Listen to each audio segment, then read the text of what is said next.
네, 오늘 말씀은 이스라엘 백성들이 결국은 그 믿음에서 멀어졌을 때 그들이 어떤 모습으로 변하는지 좀 우리에게 좀 적나라하게 보여주는 부분이라고 할 수가 있겠습니다.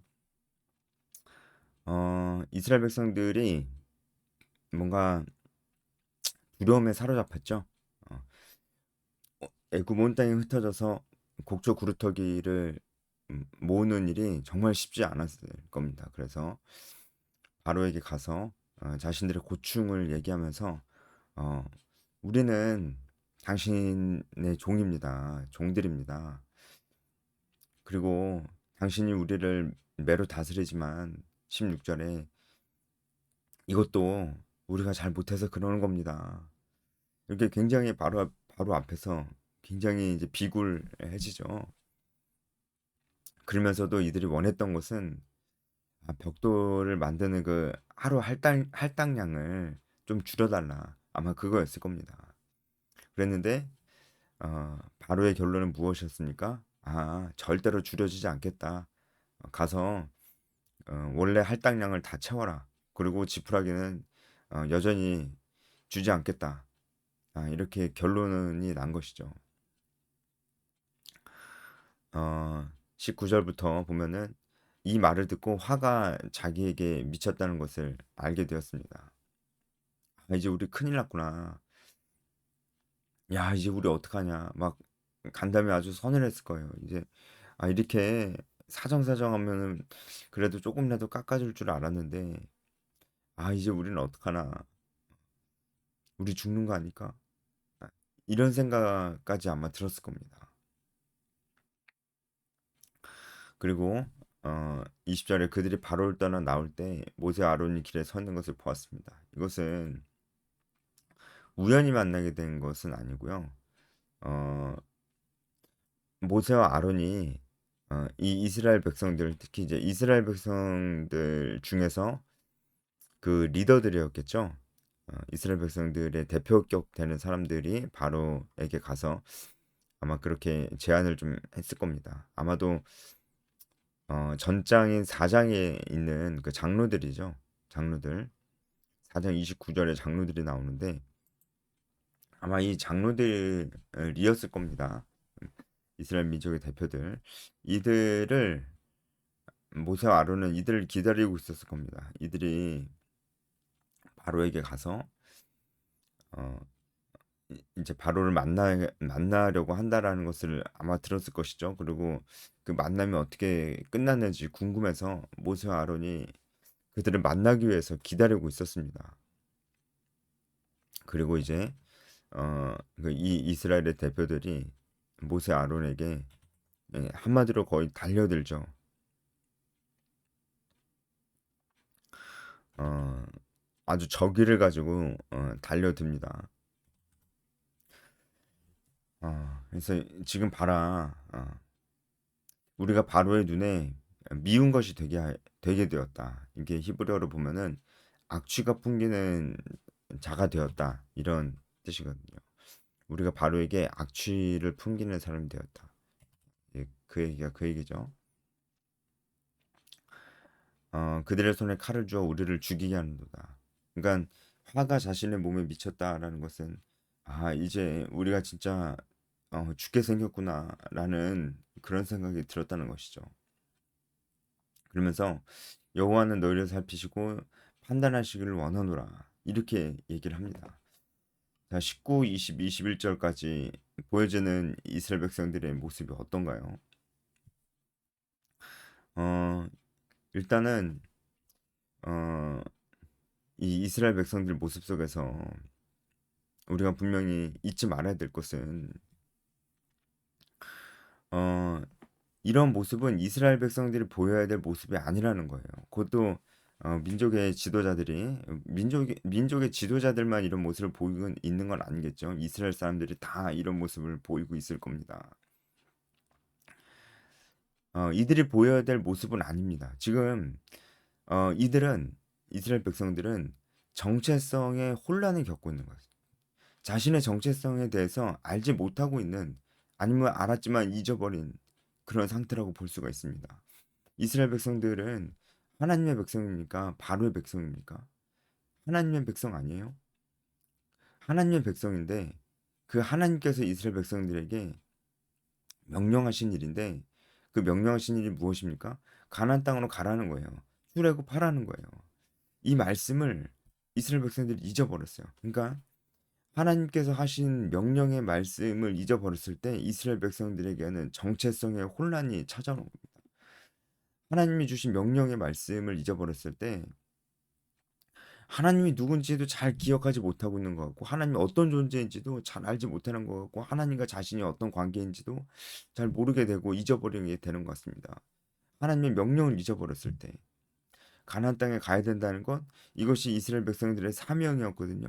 사명을 잊어버렸을 때 이스라엘 백성들은 하나님과도 좀 멀어지게 되는 것 같고 그들의 정체성도 약간 혼란이 오는 것 같고 하나님의 백성이라는 것이 이들의 분명한 정체성이 맞는 것인데 이들이 실제로 살아가는 삶은 사실은 세상의 종이고 바로의 종으로 살아가고 있다는 것을 우리가 볼 수가 있다는 거죠. 그게 이들의 정체성이 돼버린 것 같아요. 막 바로 앞에서 우리가 당신의 종입니다.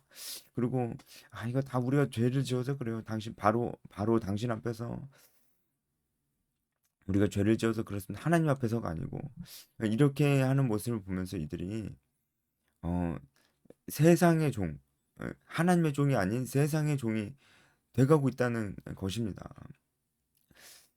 하나님의 명령을 잊어버렸을 때 우리는 하나님과의 관계에서도 멀어질 수가 있어요.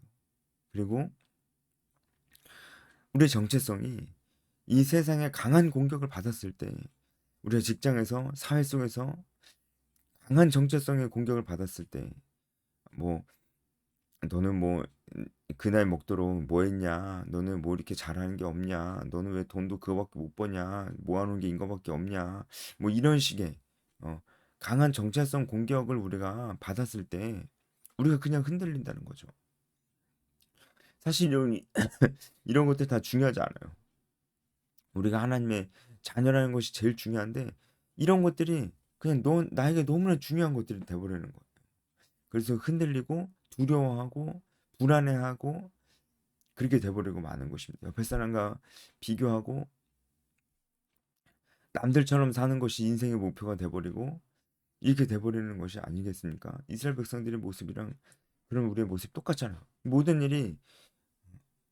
이 모든 일이 언제부터 우리 마음속에 삭히기 시작하느냐? 바로 하나님의 명령을 잊어버렸을 때 아니겠어요? 하나님의 말씀 잊어버렸을 때, 하나님의 말씀을 그렇게 중요한 것을 여기지 않게 되었을 때, 그렇게 된 거 아니겠어요? 이게 지금 바로의 전략이 이스라엘 백성들에게 완전히 잘 먹혀 들어간 것입니다. 바로의 전략이 뭐였어요? 정신없이 바쁘게 만들고 그들을 다 흩어버리는 것이었습니다. 그렇게 함으로써 바로가 기대하는 것이 뭐였어요? 이스라엘 백성들이 모세와 아론의 이야기를 거짓말로 여기게 되는 것이 바로가 기대하던 열매였습니다. 그렇게 됐나요? 그렇게 됐잖아요. 모세와 아론의 말을 거짓말로 여기게 되었잖아요. 거짓말이거나 그것이 중요하지 않거나 어, 오히려 자기 자신들을 곤란하게 만드는 것으로 여기게 그렇게 됐잖아요. 바로의 전략이 그대로 통한 것이고 바로가 원했던 결과가 나온 것입니다. 여러분 지금 이 이스라엘의 모습 속에서 우리의 모습을 우리는 발견을 해야 됩니다. 우리에게도 사명이 있다고요. 제가 사명 얘기를 안 할 수가 없잖아요. 제가 하는 얘기가 아니고 이 성경 말씀이 우리에게 들려주시는 얘기가 아니겠습니까? 우리에게 사명이 있잖아요. 우리에게 사명이 무엇입니까? 복음을 전하고 제자를 삼고 하나님의 도덕과 윤리 가치 기준이 이 땅에 이루어지도록 하는 것입니다. 그게 문화명령, 지상명령이에요. 이 두 가지가 우리의 사명이에요. 근데 이런 사명 의식이 우리에게 있냐고요. 우리도 혹시 이 세상 속에서 살면서 그냥 내 한 몸 간수하기 너무 힘든 이 이스라엘 백성들처럼 돼서 온 땅에 흩어져서 곡적 구루터기를 모으면서 그냥 때때로 그냥 워라벨 지켜가면서 취미생활 종종 하다가 그럼에도 불구하고 궁극적으로는 사실은 근원적으로는 이 세상에서 그냥 평범한 사람으로 살기를 원하면서 생존에 대한 두려움, 남들과 비교해서 오는 두려움, 미래에 대한 어떤 불안함, 이런 것들을 가슴 깊이 근원적으로 품고 살면서 우리도 사실은 어, 우리 입술로는 하나님을 믿는다고 하지만 하나님의 명령의 말씀 따위는 그렇게 중요하게 여기지 않고, 아니면 아예 모르고, 아니면 알고 있지만 그것은 자기가 해야 될 일이 아니라 목사님이 해야 될 일이라 생각하고 교육자들이나 해야 될 일이라 생각하고 있는 것은 아닌가. 그렇게 생각하고 있는 게 아닌가요? 우리가 만약에 그렇게 된다면 이스라엘 백성들과 똑같잖아요. 사명의식이 없어졌을 때 정체성이 흔들리는 거예요. 그래서 결국은 우리도 하나님께서 우리에게 하신 말씀이 복음 전하고 제자를 삼으라고 분명히 말씀하셨는데 그것이 거짓말이라고 생각해요. 지금 이스라엘 백성들처럼 거짓말이라고 생각하거나, 아니면 그것이 그렇게 중요한 일은 아니라고 생각하거나, 아니면 그거 그렇게 살려면은 내가 너무나 힘들 것이 두렵게 느껴지거나, 아니면 그것은 내가 해야 될 일이 아니라고 생각. 다 똑같은 얘기예요. 우리도 그렇게 여기고 마는 것이야. 여러분, 이 이스라엘 백성들이요, 어, 처음부터 이런 사람들은 아니었습니다. 제가 어제 해설에도 얘기했지만 사장에 보면 이들이 모세와 아론을 만났을 때 하나님께서 자기들을 살펴보심을 어, 알고 머리 숙여 경배했던 사람들이, 하나님 앞에 머리 숙여 경배했던 사람들이에요. 그런데 지금 그들이 실제 삶 속에서는, 실제 자신들의 사회 속에서, 자신들의 삶의 공간 속에서는 이런 모습이 돼버렸다고요. 그러니까 우리가 주일에 교회 가서 보이는 우리 모습들이 진짜 우리 신앙의 모습이 아니라니까요. 한마디로 교회 가서는 누구나 다 그렇게 살 수 있어요.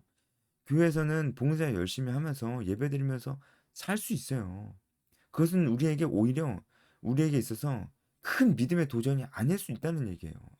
그럼 우리에게 있어서 큰 믿음의 도전은 언제 어디에서 오느냐?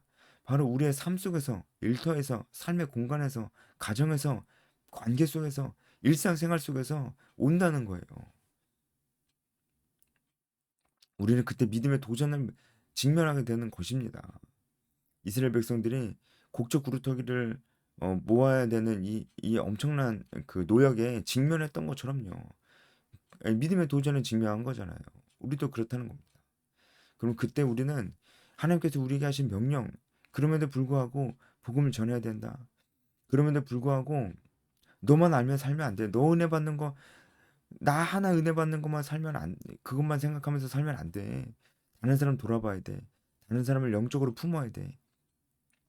그 사람에게 가서 순모임 하자고 그래야 돼. 그 사람에게 가서 나와 이 재생산하는 제자와 소그룹 나와 같이 하지 않을래? 라고 얘기해야 돼. 그리고 그걸 제자를 삼아서 같이 말씀 보고 기도하고, 그가 말씀 보고 기도하고 할 수 있도록 너가 도와줘야 돼. 뿐만 아니야. 그 사람이 다른 사람 전도할 수 있도록 너가 도와줘야 돼. 뿐만 아니야. 그 사람이 다른 사람을 제자를 삼을 수 있도록 너가 도와줘야 돼. 그 사람 영혼에 대해서 책임을 져야 돼. 그 사람 훈련시켜야 돼. 공동체 활동을 하게 해야 돼. 혼자 신앙생활하게 두면 안 돼. 그 사람이 다른 크리스찬들과 연결되도록 해야 돼. 너가 그걸 도와줘야 돼. 너가 그걸 해야 돼. 그것이 바로 제자 낳는 삶이야. 이거 별로 중요하게 생각하지 않는다는 거예요. 자기가 해야 될 일이라고 생각을 안 해요. 그렇게 되면 우리는 반드시 우리의 정체성이, 하나님 앞에서 우리의 정체성이 흔들립니다. 반드시 흔들립니다. 우리 신앙은 우리 일상생활 속에서 힘을 발하지 못해요.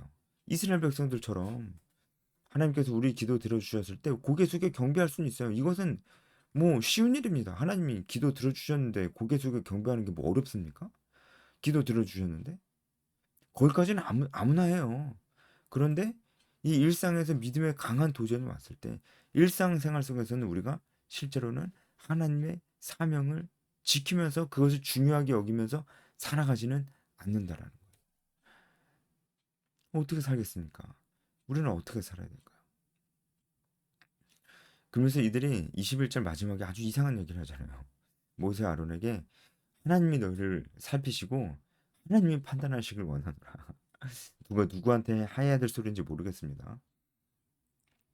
이 사람들이 아, 이런 얘기를 하는 게 우리 모습을 돌아보자고요.